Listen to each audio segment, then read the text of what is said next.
पटाला के हुआरे के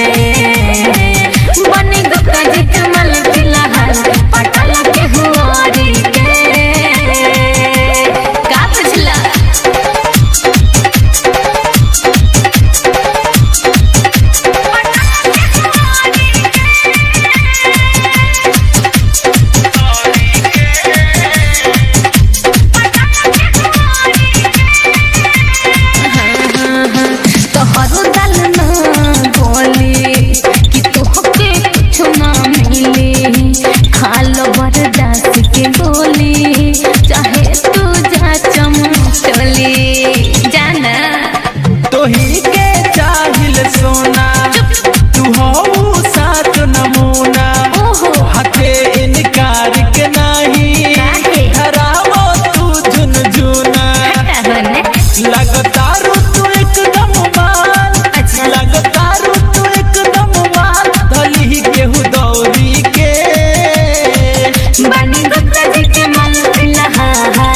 बनी गुप्ता जी के मन फिलहाल पटाला के हुआरे के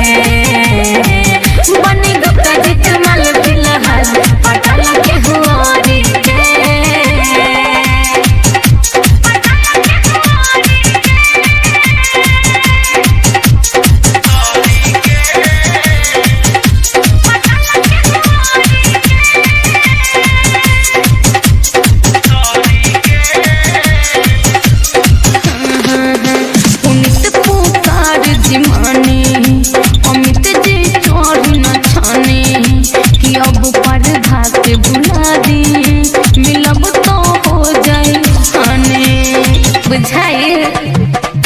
नबतिया गुडू के डालो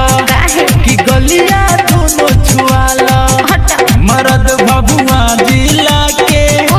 मैया फायदा उठालो